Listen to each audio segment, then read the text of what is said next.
From the Global Environmental Justice Observatory at the University of California, Santa Cruz, welcome to Liminal Spaces with our host, Professor Ravi Rajan.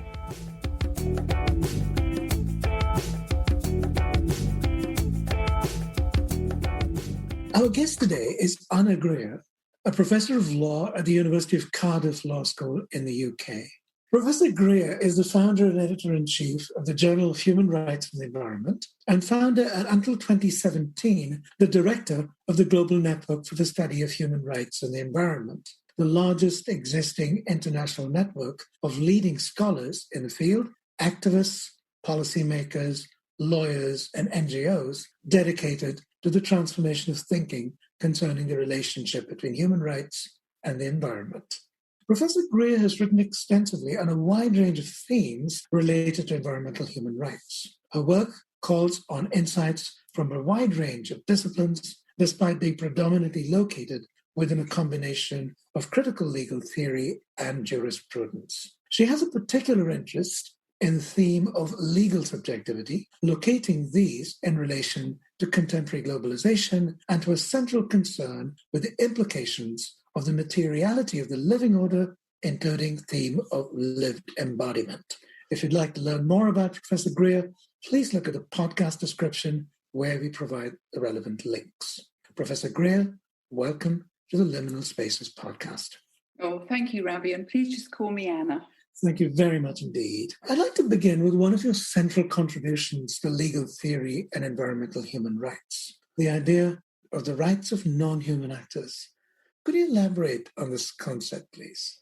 I can't claim that it's my unique contribution. Obviously, I'm stepping into the shoes and into conversation with many people who are thinking now about the possibility of rights for non-humans. But for me, this stems from the idea that law is essentially a way of expressing value and protecting and enhancing modes of being and well-being, as well as a mode potentially and quite frequently of coercive control. But if we think about law as, in one sense, a central socio-political juridical conversation about the world, what matters, who's here, and how they count, then rights are a particularly interesting and malleable way of trying to name and protect what humans think matters. Now, I'm not necessarily massively in favour of rights. I think rights as tools can limit the possibilities of other ways of thinking about how to express what matters, how to express different relations of justice and different aspirations for inclusion, different ways of pushing back against modes of oppression. Nevertheless, rights are a central legal tool and also a meta-ethical aspiration. Certainly human rights, increasingly the language of nature's rights, are functioning as a kind of meta-ethical language of claim-making. One of the curiosities about the choice of the word rights is that when looked upon from a traditional philosophical perspective, rights are commensurate with duties. And part of what intrigues a non-legal thinker or a person of your tradition of legal thought in particular is what possibly can non-humans, for example, give us human beings by way of corresponding duties to the rights that we are talking about here? Oh, that's such an interesting question. I think I want to step back a bit from it first, Ravi, and point out that the more than human world gives us everything at present. Non-humans supply multiple forms of well-being, resources. In fact, we could argue that our very existence as a human species depends on this richly entangled, pre-existing, more than human world. And so I want to place my answer in that broad context of the kind of appreciation of what some indigenous communities think of as the non-human world as ancestral But the fact is that the vast majority of entities on the planet are not human, and we humans owe our entire existence, even including the very possibility of the societies we've constructed, on this more than human world. And I just want to say that that gives us, I think, a certain level of ethical obligation that we as a species, not all of us, but certainly certain trends in our thinking and practice, have ignored that sense of gratitude and obligation to a more than human world. But coming back to your precise implications for your question, I think it's very important to remember that, yes, rights and duties correlate, but they don't necessarily produce the need for a rights holder to be simultaneously a duty holder. I have a claim right if someone else has a duty towards me, that the correlativity thesis operates between two positions, as it were. And so it isn't strictly necessary for something to be a rights holder for it also to have the capacity to carry a duty, unless we presuppose that a rights holder is a duty-bearing kind of being or creature. So that brings us to the question of, how do we conceptualize who counts as a potential rights holder, and what kind of characteristics do we construct as conceptually and philosophically necessary to that question? For some, of course, rights holders can only ever be humans, and for some theorists, there's an even smaller subset whereby rights really only accrue to the kind of humans capable of rational engagement and therefore of moral and legal duty holding, for example. I'm probably not being terribly precise. But the fact is we can tear apart or split rights from duties when we use that kind of correlativity thesis, and we explode the idea that the rights bearer simultaneously has to be capable of bearing duties. Nevertheless, that has not stopped conceptions of duties in relation to non-human beings. So if you think of the, and I'm no expert on this, but if you think of the River Whanganui in New Zealand, that river is declared to be a legal person with all the rights, powers, liabilities and duties of a natural person. So the fact is, law is incredibly inventive, imaginative and plastic. And we are, at the end of the day, talking about a construct. We're talking about constructions of relationships. So my interest is always in what we presuppose when we have those conversations. Just to follow up on that, I recall that when you launched the Journal for Human Rights and the Environment, one of the early issues that you had was a number of you responding many years later to Christopher Stone's pioneering essay in 1972. The question is, to what extent is that essay a point of departure for this kind of legal and philosophical thinking? And if it's just a part of a genealogy, could you walk us through the ancestors and the genealogy of this form of thinking, and in what way you've been persuaded by these kinds of arguments prior to your own?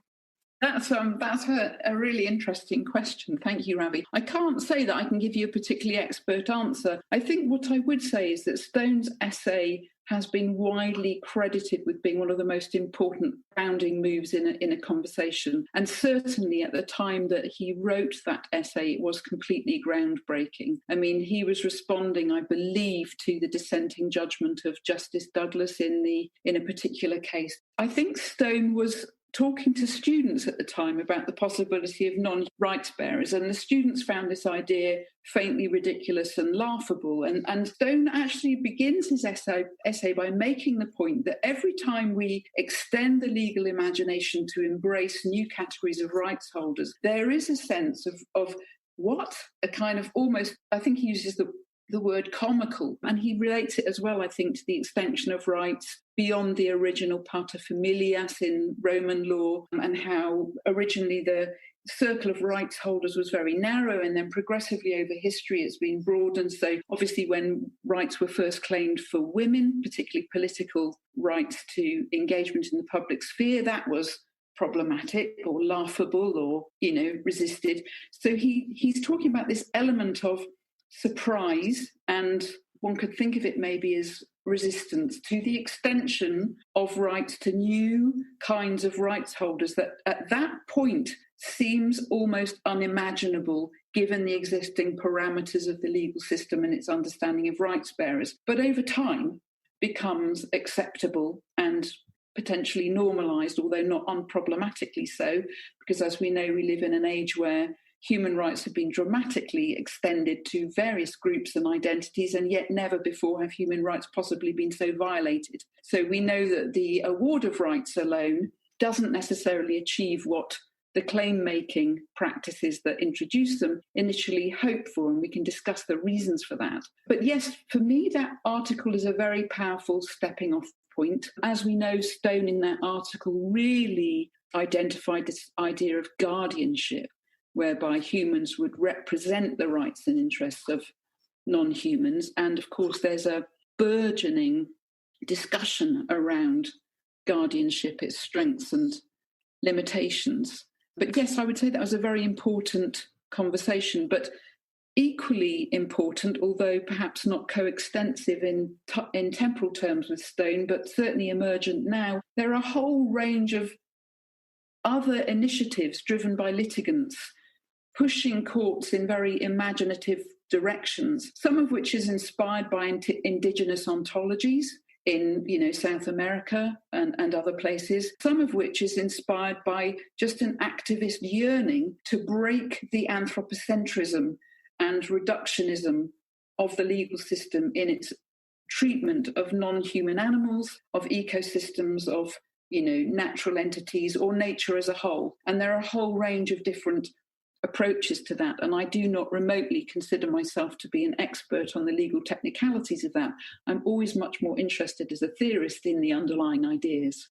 Indeed. And could you perhaps help us understand what some of these cases are like? Give us some examples. You mentioned the New Zealand case, which of course is iconic, but could you tell us a bit more about the extent to which the idea of the rights of natural entities is being actually incorporated, recognized, given credence within courtrooms around the world? And particularly one of the things that I find intriguing is that we do find cases in multiple, often contrary legal systems, not necessarily traditional Anglo-Saxon jurisprudence, but it seems to be being held across the world. So maybe you could speak a bit to that. And I can. I mean, as I say, I'm not an expert on this, but I do obviously read in the field. It's not my strength, I'm going to confess. But obviously in places like, Ecuador, the Ecuadorian constitution gives rights to Pachamama, Mother Earth, drawing on indigenous cosmovisions.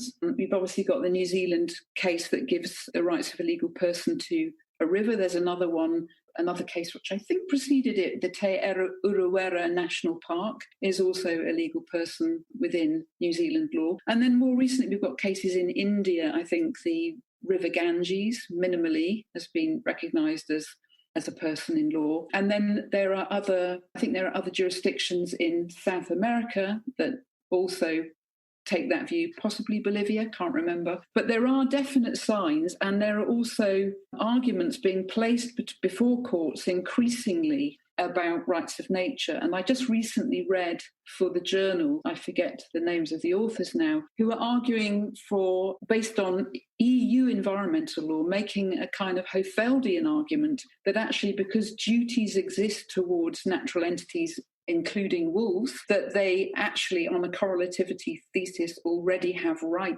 in law, even though judges are not thinking in those terms. And their argument, again, draws on something from Stone, because Stone argues that if you start using the language of rights for these natural beings and entities, that language filters into the language of judges, into the legal system, and through the hands, I imagine, of imaginative litigation strategies, because judges, of course, can only deal with the arguments put in front of them. And so they rely to a large extent, when things are litigant-driven, by the imagination of the legal arguments being put before them. Obviously, judges can draw on constitutions and laws in those jurisdictions where legislation or constitutional provisions give rights to nature. But where they don't, imaginative litigation strategies are pushing the boundaries of judicial consciousness.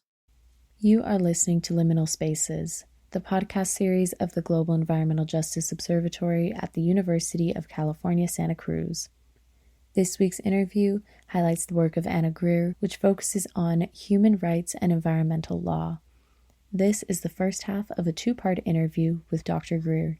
Probably I should pause here briefly to inform the readers that in case they're wondering or are not aware of some of the examples and indeed some of the concepts that you've been alluding to, such as that of guardianship or legal subjectivity, we will provide links in the podcast description to help our listeners understand what these concepts are. So if you're wondering as a listener what Professor Grear is talking about, please head over to the podcast description where we will give you more information that can enlighten you. So I'd like to turn now to some more theoretical questions stemming from your own writings. Now, you pose the following question in one of your writings, and to quote, "Can human societies transcend the old dysfunctional paradigms and build a world anew?"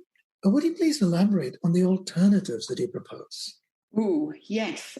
I think it's important to put that in context as well against what I'm referring to as the old dysfunctional paradigms, because I think that lends a bit more depth to the answer. When I'm thinking of old dysfunctional paradigms, I'm fundamentally thinking of the kind of subject-object split introduced by Descartes and also deployed by Kant. And for law, that subject-object split is still very much central. Law assumes a central rational human actor, and against that central rational human actor, there is a kind of world that is extended as the world against which that actor's will, choice, contractual rights, property rights, etc., are operationalized. And this is intimately related to the history of liberalism and capitalism and the ties between liberalism and capitalism and the kind of subject it assumes.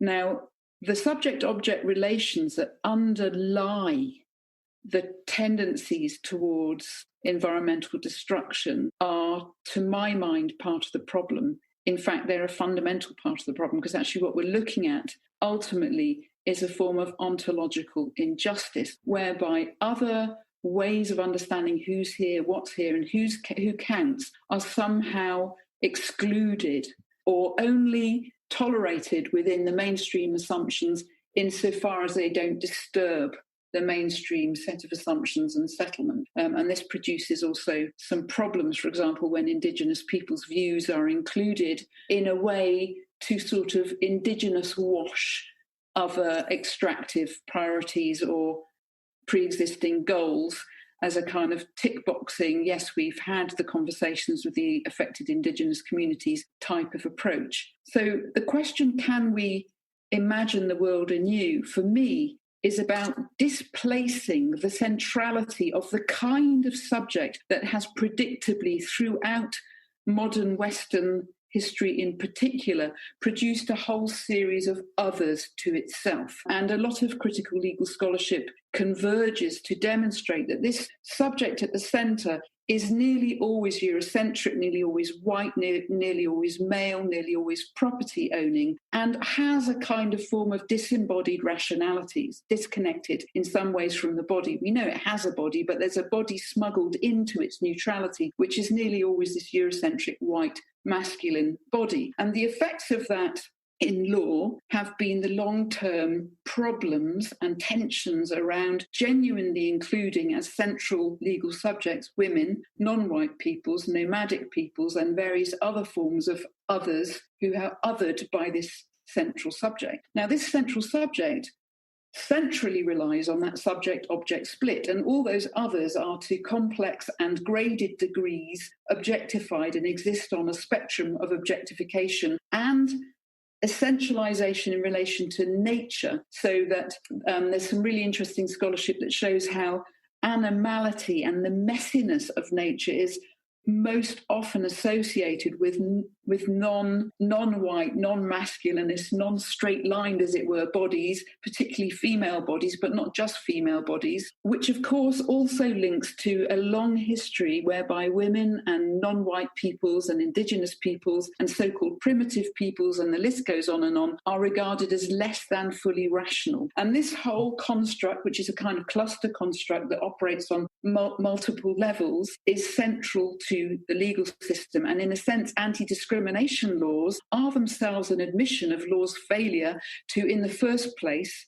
include these others as central paradigmatic subjects of law. So related to this, imagining the world anew means, I think, displacing the centrality of this particular construct. This is not to attack white males. This is to displace a particular construct from which elite white males throughout history have benefited and which they may be consciously or unconsciously created in their own image. So this construct, which I argue the corporation most fully fulfills, not any given embodied white male human being, this construct is highly oppressive, as is the system built around it. And to me, to imagine the world anew means to deconstruct the centrality of that construct and the values it feeds upon and the values it embeds and the power structures it validates in order to imagine a world in which many worlds can coexist, in which multiple forms of conversation, multiple ways of staying with the trouble we're all in can evolve, including understanding the significance and agency of the non-human. What you're saying resonates quite strongly with a lot of what's being said, both in the academic as well as practical activism worlds today, and in fields like the environmental humanities, multi-species studies, and so forth. But to rephrase your earlier quote, to what extent do you believe that during the course of your career, you've actually seen legal structures, governance structures, thought structures, helping, as you put it, build the world anew? What are the actual tangible changes that you've actually seen? What do you think the prospects might be? Some of the tangible changes are actually what people would call non-law, but which we could think of as law, which is, different forms of normative arrangement. Grassroots communities coming together to negotiate how they're going to live in a particular environment, showing forms of attuned sensitivity to the more than human world in which they live, new ways of negotiating relationships of significance and value that are, the word often used of that is commons-based practice.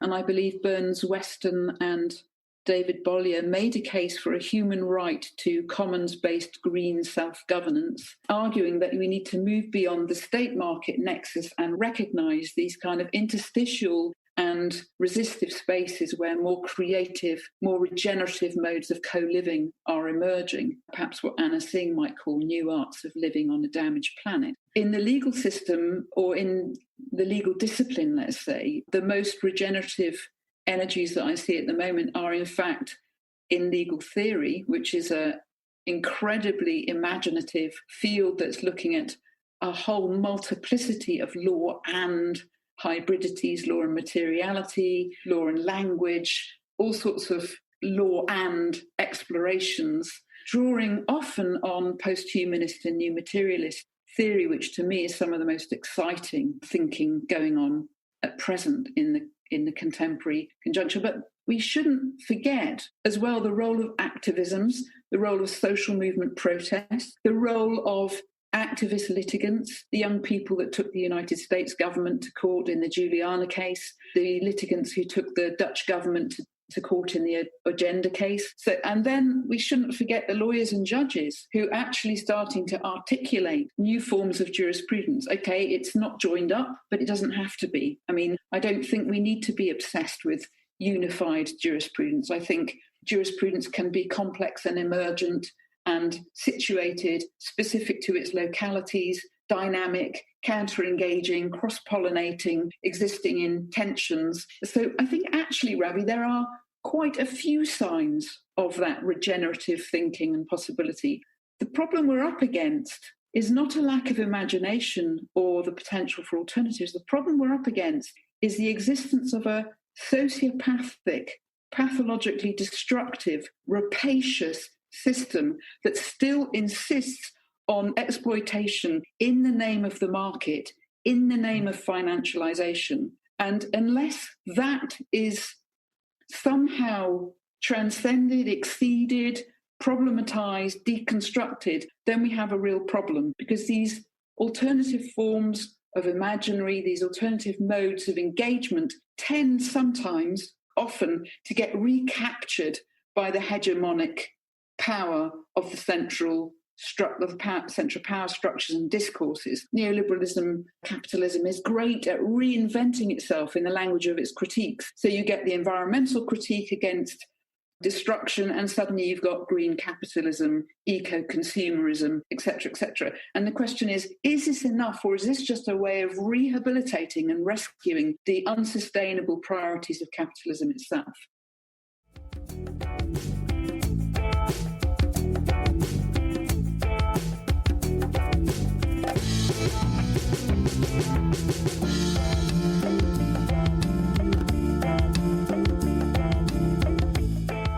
This podcast was produced and engineered by Audrey Peshkam. Thank you to the members of the production team, Sarah Luna, Andrea Morales, and Dominic Constans. Special thanks to Caitlin Schult, the journal's chief editor, and Sean McHugh, our website editor, for supporting our efforts. Lastly, thank you to Sky Jordan for providing us with their song, Anthem of World Peace, as the music for this podcast. This podcast has been produced by student interns. We have opportunities of volunteering and internship for undergraduates from all over the world. If you are interested in getting involved in the fight for environmental justice, you can contact us at globalejj@gmail.com. For more updates and information on the Global Environmental Justice Observatory and upcoming podcasts, check out our website, globalenvironmentaljustice.org. All our podcasts are available through the website, as well as through our SoundCloud page available at soundcloud.com/GEJ Observatory_UCSC. Thank you for listening, and please join us again next week for another episode of Liminal Spaces.